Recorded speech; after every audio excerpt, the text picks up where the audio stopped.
What's going on, guys? Welcome back to the podcast. Welcome into another episode of the Triple Play Fantasy Baseball Show, a proud member of Fantasy Points and the Fantasy Points Media Group.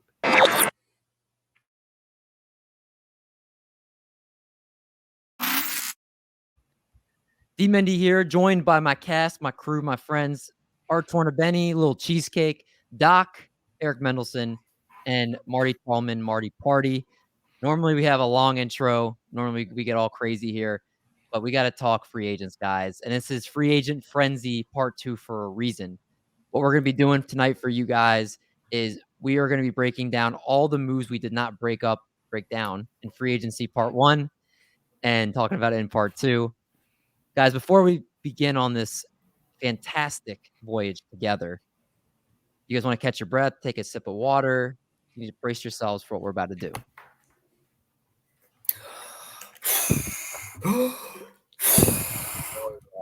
Cleansing the palate.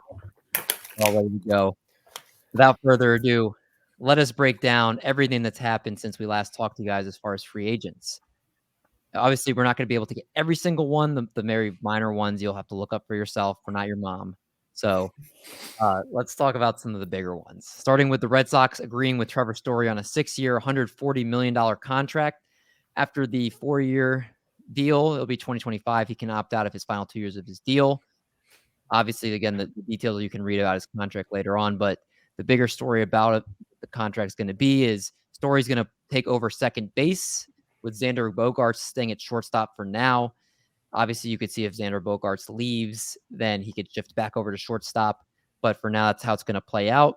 As you've seen Trevor Story at everyday shortstop in Colorado over the past 6 seasons, he's played in 745 games, hit 158 home runs with an overall 272, 340, 523 slash, the WRC plus of 112. He also stole 100 bases and provided really excellent defense with a 21.6 F WAR over that time. Big move, huh, guys? Yeah, I think it is. I think from a Red Sox perspective, I just think it gives them a little bit more of a run, but I don't think they're like necessarily World Series material. But from a fantasy perspective, what's not to love? You know, he's going to be in Fenway. He's going to be in a good lineup. He's going to be able to move throughout the AL East, which is a bunch of good hitters parks. And I think all signs. I think this could have been best case scenario, one of them. Yeah, there was a debate on Twitter about what the actual road home analytics splits people were talking about. I think someone was talking about that it's a 2-to-1 split between home and away, that you've got to multiply his away stats by 2. And so I think at the end of the day, he's probably going to be a 30 home run, 260 average, 20 stolen bases type of player, which is always plays, especially in roto leagues. Another big piece of news, the Marlins and outfielder Jorge Soler agreed to a 3-year, $36 million deal. Soler has an opt-out clause after each of the 2022 and 2023 seasons, so it's kind of like a 1-year deal, and then he can keep going 1 year. Soler led the AL with 48 home runs during 2019, and then after that, he's been kind of up and down. You saw him in the beginning of 2021. He was hitting only 192, 288, 370 slash with 13 homers with the Royals. And then the Braves picked him up at the trade deadline. He went on to hit 269, 358, 524 slash with 14 homers, over 242 plate appearances with his new team, and did really well in the World Series. 300 batting average, 3 more home runs in 23 plate appearances, and he was the World Series MVP. Kind of interesting to figure out his value in fantasy drafts, don't you guys think? Yeah, I think so. I agree with that. I think with knowing where he's going, you have to kind of balance that this is not necessarily a hitter's ballpark, but I also think that Soler has that big boy power. But what has plagued Soler throughout his entire career is his inconsistency. You can't really count on him being, every day coming out and doing it. But he's hot and cold, and when he's hot, he's super hot. And you saw that in the World Series. You saw it in 2019 as well. And I think he's going to get plenty of leash, plenty of playing time in Florida. And he's one of those guys who could pop off 35, 40 home runs, or you might be dropping him in June. You don't know. It's tough to say. I just worry about the counting stats around him. They don't have good production in the lineup. So even if he does hit, 30 home runs, it's not going to be a Cedric Mullins 50 RBI, but you just wonder if it's, 30, 70. So you're really just chasing power with him because you're not going to get batting average. All right, real quick. Franmil Reyes or Jorge Soler? Franmil for me. I'm going Franmil as well. Go Franmil. All right, both guys that are kind of known for that utility kind of role there that are going somewhat kind of similar range. In a stunning move, the Twins agreed on the market's top free agent shortstop, Carlos Correa. This happened, I believe, at 3 a.m., so nobody knew this move until everybody woke up the next morning. Rather than signing the massive long-term deal that he'd been seeking, it's a 3-year, $105.3 million contract. But the key here is there's opt-out clauses after each of the first and second seasons. So he technically has the option if he wants to become a free agent after any of these seasons, he can. But he's going to be given $35.1 million annually. Twins are giving him the second highest average annual value of any position player in Major League Baseball, trailing only Mike Trout's $36 million average per year, decade-long, $360 million deal. That's kind of wild at that kind of thought. But the Twins had the money to do it, so they did it. It also kind of is interesting because the number 1 and number 2 picks from the 2012 draft are going to be on the same team now. Carlos Correa, starting shortstop for the Minnesota Twins. Do we think this is a bump in his value? Kind of stays the same? What do we guys think? I think it's a bump in his value. I think the Twins, it's interesting. Then I saw this tweet where it was like the Yankees were interested in Correa, so the Twins did him a favor by giving them Donaldson's contract. I mean, he has a good hitting lineup around him. I think the main thing with Correa is you just wonder if he's going to stay healthy or not. Yeah. I mean, he's definitely a big boom for this lineup. The Twins have actually a very sneaky good lineup. You have Buxton, Polanco. You have Carlos Correa there, Max Kepler, Miguel Sano. There's so much power in this lineup that it's a very sneaky good lineup. I do think that the Twins ballpark is obviously maybe a little bit of a downgrade, but Correa should definitely get the at-bats if he stays healthy. I do like him there in Minnesota. Let's talk about a team that else has, if you want to talk about lineups, the Los Angeles Dodgers. They added another star and another impact back to that lineup as they agreed with Freddie Freeman on a 6-year, $162 million deal. The breakdown over 6 years is he makes $27 million every season from 2022 to 2027. He's remained at the top of his game over the last few seasons. He's obliterated opposing pitchers to a 341, 462, 640 line during the 60-game season in 2020, which among qualified hitters, only Juan Soto fared better in terms of WRC+, and can turn to that in 2021 as Freeman in his 159 games in 2021 had 695 plate appearances, hit an even 300, 393, 503 line, 31 home runs, and drew walks at an over 12% rate, striking out only 15% of the time at the plate, which is huge in points leagues. Freddie Freeman is just a monster. Him in this lineup is just absolutely insane. Is it to the point now where Freddie Freeman has now bumped his way up into a first-round pick in redraft leagues? Redraft for points, yes. For Roto, no. I would say the same. He's where he was, and he was being taken very high as it was. So you guys are keeping him as an early to mid-second round pick, and with the increase in the lineup around him, maybe his counting stats go up, maybe his average goes up as he sees better pitches. You guys aren't bumping him up at all for all that stuff. I'm not. It's only because I already have him so highly ranked. There's nowhere else he can really go without steals. His runs plus RBIs last year also were 223, which is that's hard to beat. So how can you bump that up? What are you going to guess for that? I think 223 would be a really acceptable amount for him this year. I think everyone would be happy with that. And you guys have him as your number 2 first baseman behind Vlad Guerrero. Is that correct? All of you? Yeah. Okay. So let's just touch a little bit on the injury news I think that people need to hear about. If you haven't heard, been living under a rock, Jack Flaherty, the Cardinals ace, received a platelet-rich plasma injection to address a small tear in his right shoulder, and he'll be shut down from throwing for 2 weeks, and they're going to reevaluate his status then. Obviously, Flaherty won't have time to build up enough strength in time for opening day. He'll begin the season on the IL. Him and Alex Reyes will both be on the IL. But right now, it seems like it's a very vague type of timeline, right? They're diagnosing a small tear.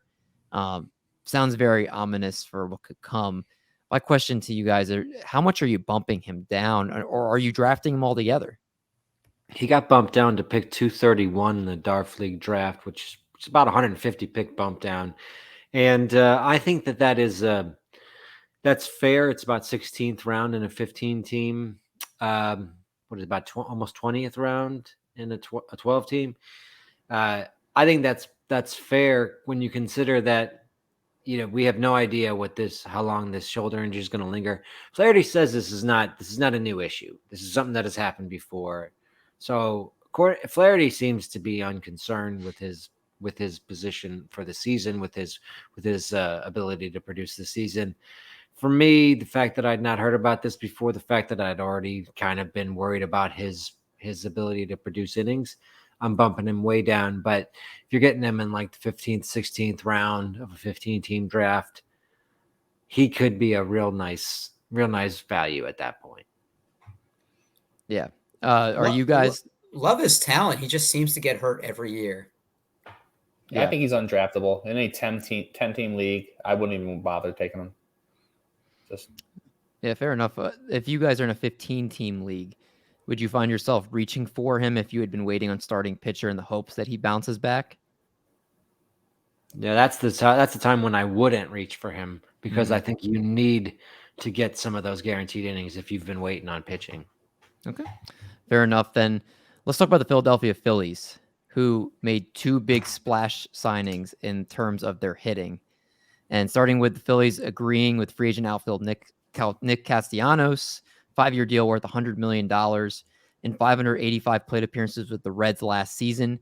He had a 309, 362, 576 slash line with a career high 34 home runs. And as Mr. Marty Tallman knows, he was just hitting gap shots, double after double in that huge ballpark. And we kind of knew when he got into a better ballpark, those would be going over the fence. We know he doesn't have a huge walk rate. He does strike out at a lower than average rate right now. Marty, you've seen a lot of Nick Castellanos. What were your thoughts on him going to Philadelphia? Great landing spot, and I'm happy for him because he's done a lot of, this is a win now team, then this is what he's sent there to do. He's around a great lineup. Harper's going to be around him, Hoskins, obviously defense, null and void. Don't worry about that. That's not what we're here for. But as far from a fantasy perspective, it's great. It's another like dream landing spot. Yeah, and not to just belittle that point, but Kyle Schwarber also signed there on a 4-year deal, an average annual value of about $20 million. You saw what he did with the Nationals to start 2021.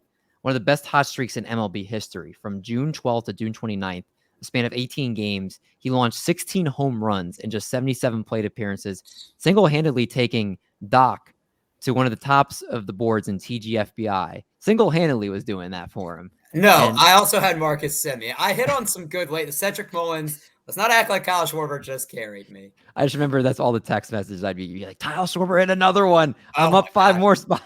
Oh my gosh. That adrenaline high for like 2 months was amazing. And then after, those 18 games, a hamstring injury, sidelined him for more than a month. And then he signed with the Red Sox, or he was traded to the Red Sox, and 168 appearances down the stretch for them. Looked really good then too. 291, 435, 522 slash with 7 homers and 10 doubles as they won the AL East title. And then he had 3 more home runs during the postseason, which also includes an iconic grand slam in Game 3 over the Astros. Overall, a 266, 374, 554 slash with 32 homers and just 471 plate appearances. He looks like he really fixed things up in the shortened 2020 that carried over into 2021. Looks like a completely different hitter from what we saw kind of with the struggles he had with Chicago Cubs. Doc, you saw a lot of Kyle Schwarber last year, having rostered him. Seems like this is a guy people should be grabbing, right? Yeah, right now, roster resource has him batting leadoff. Somebody that's not afraid to take walks. Now, he's not going to give you many stolen bases, but You look at the runs and who's going to hit behind him. I mean, Castellanos, Harper, Real Muto, Reese Hoskins. It's a really, really good lineup. And outside the Mets, I'm not – I actually take that back because there is some good pitching in the NL East. But I think Schwarber is going to have a really good year. I'm not going to say career year, but I think he's someone that I feel more safer than taking in years past. I think he's always been a high-risk, high-reward guy. But I think this year he's more of a steady Eddie.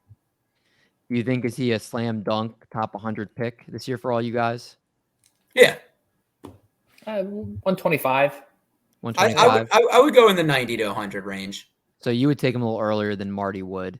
Yeah. LC, what about you? When I think about the outfielders going in around 90, that's like JD Martinez. That's like Christian Yelich. He's Stanton. right behind those guys. And Stanton, yeah, I think I'd take him over Stanton. Over the last 2 weeks on NFBC, he's going around pick 111. Yeah, I have him for big power number. I think he could be a big power hitter this year. I like his potential. I'm willing to draft him a little bit ahead, but the fact that he doesn't run and the fact that I find like a guy like JD a little bit more solid, I would put him a little bit behind them. Kyle Schwarber or Jesse Winker? Schwarber. Winker. They're going less than two picks apart. Schwarber or Ryan Mountcastle? Oh, Definitely that's Schwarber. Easy Schwarber. Yeah. Schwarber or Mitch Haniger? Schwarber for me. Schwarber. We don't know who's going to get squeezed out in this Seattle lineup. Yeah, Julio, dude. You see he's hitting bombs already. He could come up. I would love that. I have a lot of Julio Rodriguez shares. But I won't get too excited. We gotta stay on task here. The Braves have a new closer. They announced they signed Kenley Janssen to a 1-year, $16 million contract. 3-time All-Star, 2-time Hoffman Award winner as the National League's top reliever. One of the best late game arms in recent memory. You know how good Kenley Janssen is. I don't need to sit here and read all his stats to you guys. My question to you all is he a top 5 closer for you in fantasy baseball for 2022 as it stands right now? What do you guys think? Let's see. Go through top 5. Liam, Hader, Raisel Iglesias, Emmanuel Clase, and then Presley's number 5 as it's been standing consensus. Yeah. I'm having him outside top 5. Who's 6 and 7?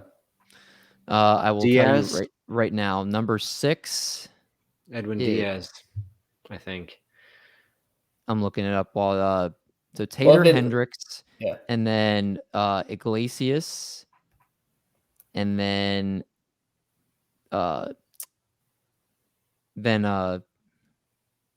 goodness gracious, David, you could look things up better. I know you can. Then it's actually over the last 2 weeks, it's actually Class A, and then Presley, and then Edwin Diaz. And then number 7, as it stands right now, is drum roll, please. God, you could look things up. Kenley Janssen is number 7. I'd rather have Jansen over Edwin Diaz. Me too. So 6 consensus 6. for all of you guys. Yeah. Mm-hmm. I think I'm bumping him over Presley for 5. I don't have a problem with that, but I mean I don't know. They have just yeah, that's fine. I think the Braves will play in more close games. That's why I think he'll have more save opportunities. That's a decent point. Yeah. All right. So we all like Kenley Janssen as the 5th or 6th closer off the board. I think he was going closer to 7 or 8 before he signed, so he's obviously getting a nice bump there. The Cubs announced they are putting Albert Ausley on the 60-day IL. Very troubling for those that were going to take Ausley later as a potential sleeper, but they made room for Seiya Suzuki, who signed to a 5-year contract, $85 million. He hit .317, .433, .639 slash with 38 homers, over 533 plate appearances for the Hiroshima Carp last year. He's been one of the best hitters in the NPB dating back to 2016. He's got a career .309 batting average over there and has hit at least 25 home runs in each of the last 6 seasons. LC, you're the Cubs guy. How pumped are you for Mr. Suzuki? Are you going to try to draft some Seiya Suzuki?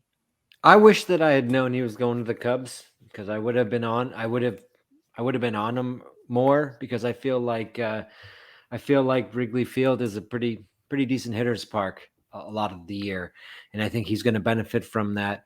And also, I think the diversity of Chicago will help someone coming from another country to be used to the United States. It's a more diverse place. It's a more international city than a couple other locations you might have been able to go to. I mean, it's really hard to tell how he's going to do, but with the production he's put up in Japan, the fact that he's in his physical prime, I think he's worth where he's going, and he could be a real get where you get him because he's going about past pick 200 right now. He's going over the last 2 weeks. He's going around pick 170. Okay, that's still pretty good because you could be getting a pretty good batting average with over 20 home runs his first year. I think that's pretty good for where he's going. He's right sandwiched in between Dylan Carlson and Avisail Garcia. I think Garcia is a real nice comp to him because if Garcia had a real nice year last year, 29 home runs, I could see Seiya Suzuki trying to produce in a season like that and having that be like a really good production from 29 home runs, 10 stolen bases with a pretty decent batting average, just like Garcia did last year. That to me would be a really good first year. Rank these outfielders for me: Seiya Suzuki, Dylan Carlson, Avisail Garcia, Joey Gallo. Those are the 4 outfielders in that range that are going in that order. Marty. So say the 4 again. Seiya Suzuki. Yep. Well, first is Dylan Carlson at pick 169. Seiya Suzuki at pick 170. Avisail Garcia is actually separated by 0.33 ADP, and then Joey Gallo at 172. For me, it's Garcia, Suzuki, Carlson, then Gallo. I would probably do it the exact same way. You're going to ride Marty's coattails, I see. Okay. I would Smart move on my part. I would go Suzuki, Gallo, Carlson, Garcia. Do you Why think do you that hate Avisal? Yeah, why? I'm just not as big on him. Like I think he's streaky. He didn't really have a full-time. Yeah, he didn't have a full-time role until like the last year and a half. He's now hitting in a worse lineup. Like I don't know. I'd rather take some ballpark for sure. It's a very hard ballpark. Yeah, I have Gallo second because of the ceiling that he has. Like if Joey Gallo can hit 210 and you can stomach that batting average, I mean, he's going to give you 5 to 6 stolen bases, and he has 40 home run potential. I just think that ceiling is that's more what I'm willing to chase in those rounds. Suzuki might have the best stolen base upside of this. That's why I have him first.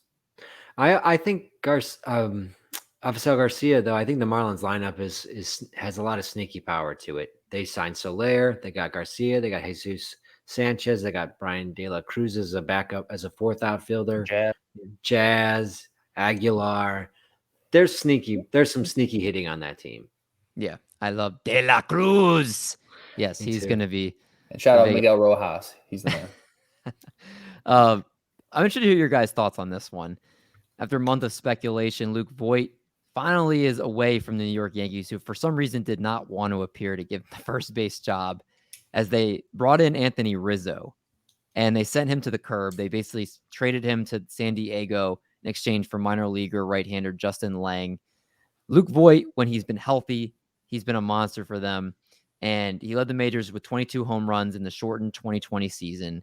Obviously, he's had some knee problems ever since, but this is a guy, when it's all said and done, 68 games, 211 plate appearances in 2021, hit 239, 328, 427, 111 WRC plus. You know he's got a good offensive game. Anthony Rizzo's 2-year deal, he's taken his place in New York. I got to ask you guys your 2 thoughts on these first basemen here, Anthony Rizzo and Luke Voit, and do you like drafting these guys? Well, I have Voit. I've drafted him in a bunch of spots even before he was traded. I think it's nice that he's going to be getting plate appearances in San Diego. San Diego needs him, so he's going to be hitting in a good spot in the batting order. Rizzo's, and as I said in our first base preview, I'm a little out on Rizzo this year. I'm just not sure what he's going to provide, but it's a good lineup and it's a good park for a left-handed hitter. So it's possible Rizzo could spike a good season. I just am not going to be paying for it. I'd rather wait and get someone like Voit, though I don't think you're going to be able to get Voit after Rizzo for very long. Yeah, right now as it stands today, again, we're doing about 2 weeks out, recording this on March 21st. So the last 2 weeks, Anthony Rizzo pick 183 on NFBC, and Luke Voit is going 263. So almost 100 picks apart as it stands today. Are we all taking the value on Luke Voit instead of Anthony Rizzo at this point? I would, and I think that's a lot of New York City, East Coast bias. A lot of people drafting because I mean that's a little crazy for Rizzo. Although he landed in the Yankees, landed back at the Yankees. That's the best place he probably could have landed. So that's great for him. I love it for Voit. He's out there on the West Coast. It's clear as head. The Padres, they have such a chill fan base. No one's going to be all over him. He's going to be able to slot in at DH, play first a little bit. The lineup's good. I like it for both. Yeah. I think once again, it's floor versus ceiling. Steady floor with Rizzo, but Luke Voit led the league in home runs in the short 2020 season. Rizzo's not going to do that. They're both hitting good lineups. How are you constructing your team? If I'm not mistaken, Rizzo's hit under 240 the last 2 seasons. And it hurts because if you're not in a points or OBP league, he has such a great eye and such a great walk percentage that you're not going to get the benefit of that. Luke Voit, though. Luke Voigt's on base percentage is he's one of the better actually. If you're in an OBP league, as I think I have to let me look back. He might, but he just doesn't have the plate appearances to back it up over a long sample size. I mean, Voit had a 328 on base percentage despite hitting 239 last year. So I mean, if he bumps that batting average up to even just to a 260 average. Yeah, but how many plate appearances versus Rizzo?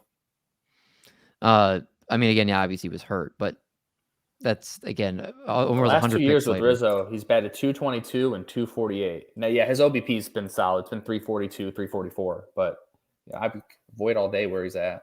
Yeah, agreed.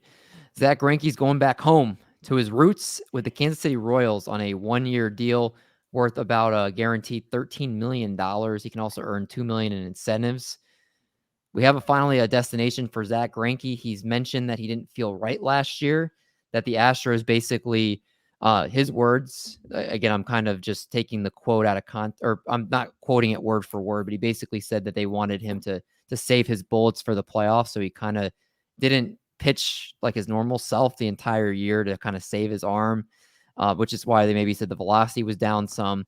Do you guys think Greinke bounces back this year as someone that could be a worthy investment where he's going, which as it stands today is actually at pick 314?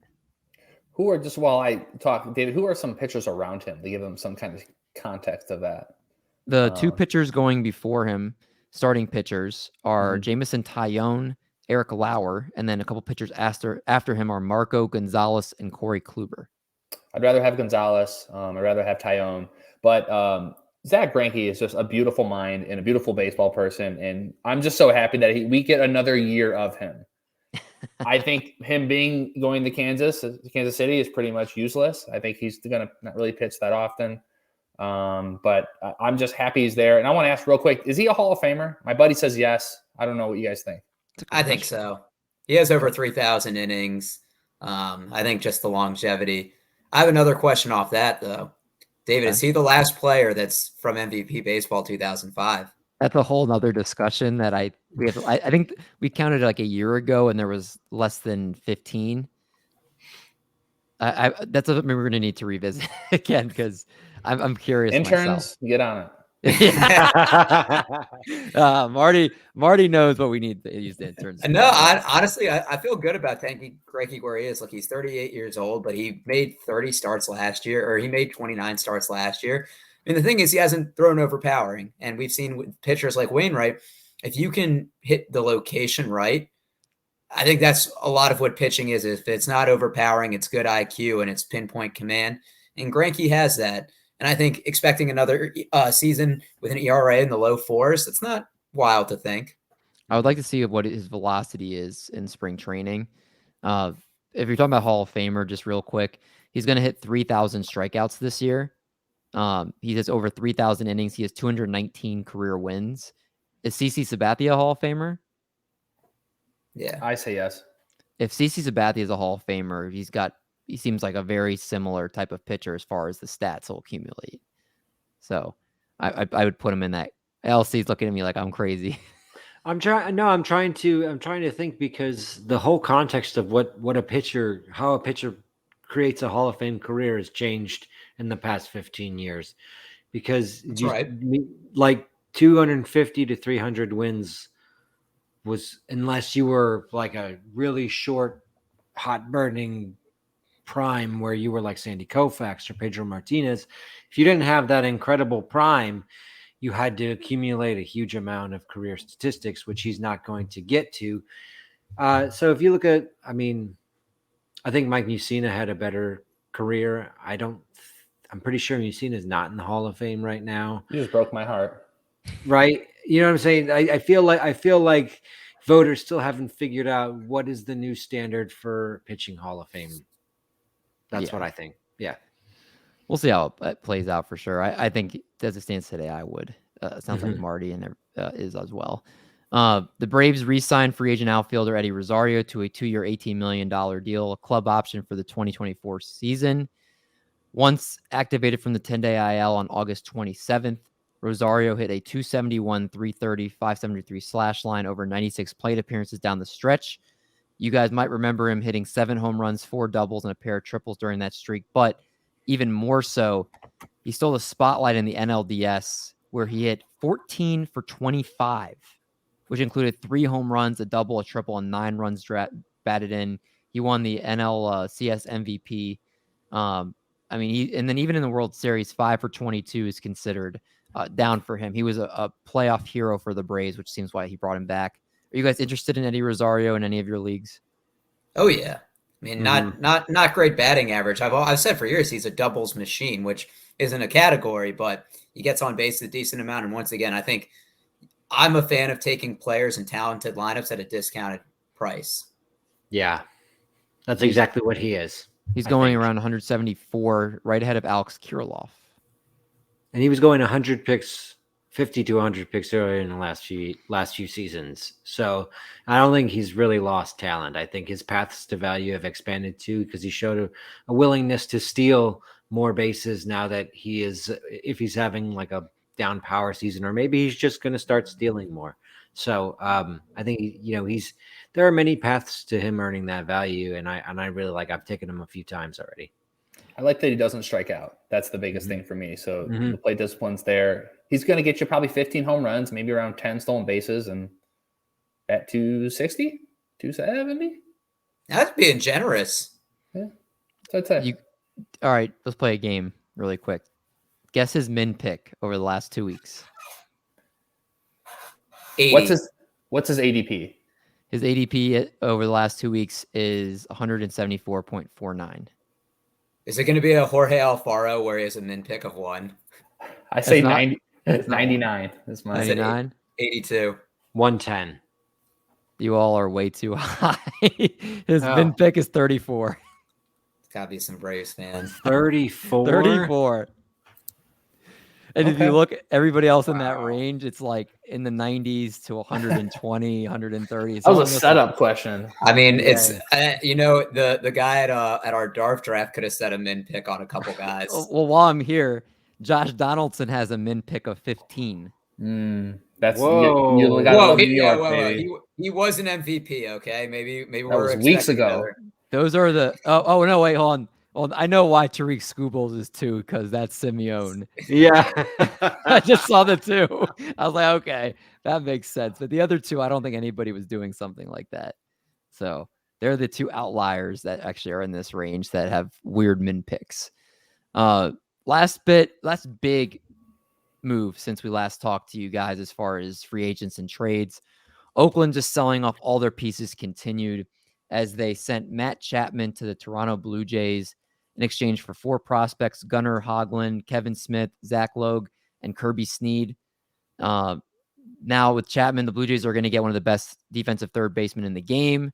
And you actually could count him for a pretty good as far as with his bat.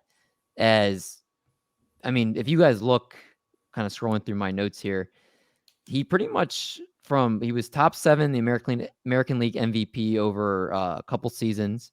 He had a 263, 348, 507 slash with 60 home runs from 2018 to 2019. So we saw that type of offensive production from him. But over the last 2 seasons, he had a major hip injury in 2020, in 2020, he tried to play through.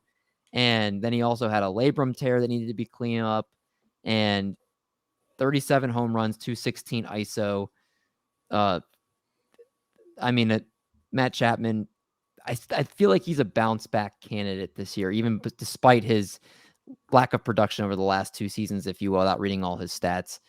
What do you guys think? Are you guys investing in Matt Chapman with the Toronto Blue Jays, who just hit a home run yesterday in spring training, which I'm sure everybody saw on Twitter? What are your guys' thoughts on Matt Chapman? I absolutely am. I was ridiculed by one doc because of my love for Matt Chapman just mere months ago. And I said, hey, they may even trade him to a better place. And where did they send him? To the Blue Jays.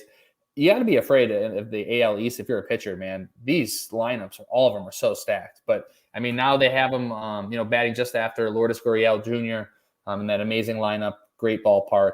Great ballparks all around. This is another dream come true, baby. He's the 16th third baseman off the board right now. That's pretty solid value. I mean, what's the risk of taking him at pick 176 as the 16th third baseman off the board at a position that's not very deep? And he hits 210 again. That's the risk. I retract my ridicule of Marty for saying he sucks. He, with his upgrade now, he's slightly below average. Okay. Well, let me so you guys know obviously the top half of the third baseman. So let's start after DJ LeMahieu at number 10. Brian Hayes at 11. Justin Turner at 12. Yoan Moncada. Y'all can come back here, you hear? Moncada at 13. Ryan McMahon at 14. Luis Urias at 15. And then Chapman at 16. Is he stay at 16 for you guys, or would you bump him up any of those other names I mentioned? I'll take him over Urias. Urias's injury bumps him down. Moncada, I'm off of him myself. I'd agree. Yeah. What about Ryan McMahon? Just got himself a nice extension in Colorado. It means they're primed to trade him pretty soon. I think that's what that means. But I like McMahon. I've taken him a couple of times already. Am I weird for taking Chapman over McMahon? No, I would take Chapman over everyone except for Hayes. Even, Justin Turner. He's not going to play that much. I would too, Marty. I think so. We have him, then we bump him up. He's at 12. I think that's a lot more of a fair value for him. All right. LC's not. We might have to do a bet on. I'm not with it. We need to do a Scherzi bet. Okay. Yeah. Matt Chapman. Are we putting Donaldson above Matt Chapman or no? Oh yeah. Yes. Donaldson's calf scares us. No. Nope. Oh, so no for Marty. Donaldson's definitely behind Chapman for me because he's the third baseman that goes after Chapman as it stands today. No, I'd rather have Chapman. So Marty, you want to both lock in as a top 12 third baseman for this year? I'll do it. Let's do it. LC, you're against it? Well, now I have to see. He could have been a top 12 last year with that 210 batting average. It sounds like not a confident man. Beep. He's just backing up. Backing up. Yeah. No, actually, no. He's gonna. I'm not gonna bet that he's not gonna do it but I wouldn't draft him ahead of guys who I think have a better chance of being in the top 12. He's backing up. Yep. Listen, there's a difference between what I said and what I would draft. Backing it up. Oh man, LC, man, not confident. You got to say, is he top 12 or not? No, he's not. Eric, is he top 12? You Matt Chapman? Yeah.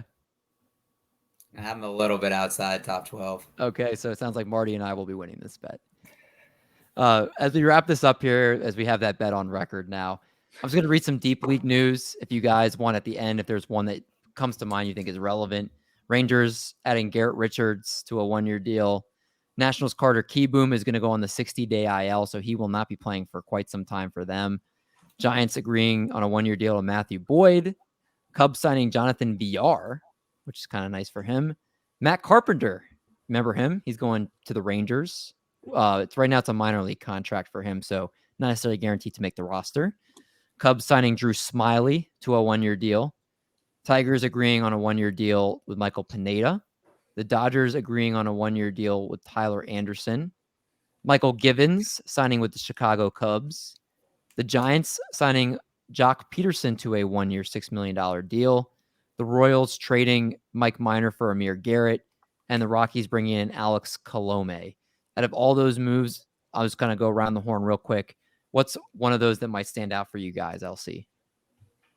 Tyler Anderson going to the Dodgers. They're going to use a lot of different starters this year.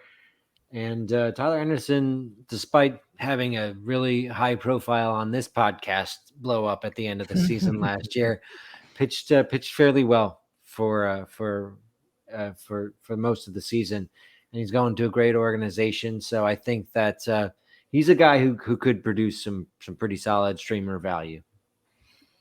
To piggyback off of LC's point, everything he said is true. He's going to be a good streamer until he has a good matchup, like maybe versus the Nationals, where you're like, you know what? I feel comfortable playing him in a must-win matchup.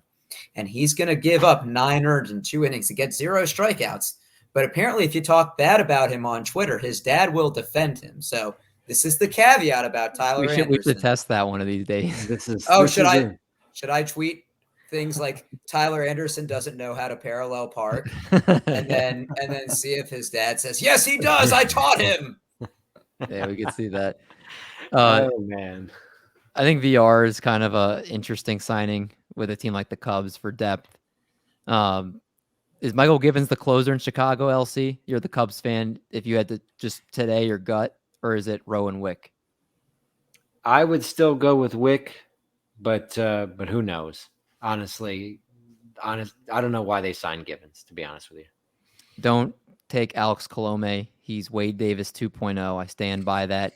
Somebody that's going to have like a 6 or 7 ERA is going to have a couple saves early on in the season, and then he's just going to just completely blow up your ratios and lose the job. Do not invest in Alex Colome. Please, if you take one thing from this podcast, I'm giving you the warning now. Do not do it. Tweet it out so it's real. I already did. Okay. And just real quick on Michael Pineda for the Tigers, he's their 5th starter, so he'll be getting the ball. I think for deep leagues or picking him up to stream, I think he'll be a good option. Yeah, I agree. He doesn't walk people. Everything else is brutal. He gives up tons of hard contact, but in Comerica Park, maybe it won't be as bad. Is he missing the start of the season because of, was it visa issues? I think something like that. Yeah. It's not ironed out yet. All right. Well, these are just those guys, the ones I just read. They're more deep league ads, 15 plus teamers. If you're in 10 or 12 teams leagues, leave these guys on the waiver wire for now. They shouldn't be somebody you should be drafting too much as of right now. With that, I think that's it, guys. That's pretty much, we covered a crazy amount of players in under 45 minutes. So much fun, all of this movement. It's crazy. Mm-hmm. I wish they would be smart about it and spread it over 6 months so we can enjoy it, but whatever. That's fine. They did 90 days of move in pretty much in 5 days. Yeah. Or 5-6 days. So crazy. That if we get more news, we'll update them in our news and notes section and our regular shows. I don't think we'll have too much more. I think most of the free agents have signed. There could be some more trades coming on along the way, so we'll keep you guys updated. But if you enjoy Triple Play Fantasy, please make sure you like the videos, you subscribe to the channel. You guys leave a comment below for the algorithm. If you're listening to the podcast version, please leave us a 5-star rating and review. And please make sure you tell your friends all about the podcast. That's how we grow, and that's how we're able to reach more listeners and do what we do. So thank you guys for tuning in. And until the next one, we'll catch you guys soon.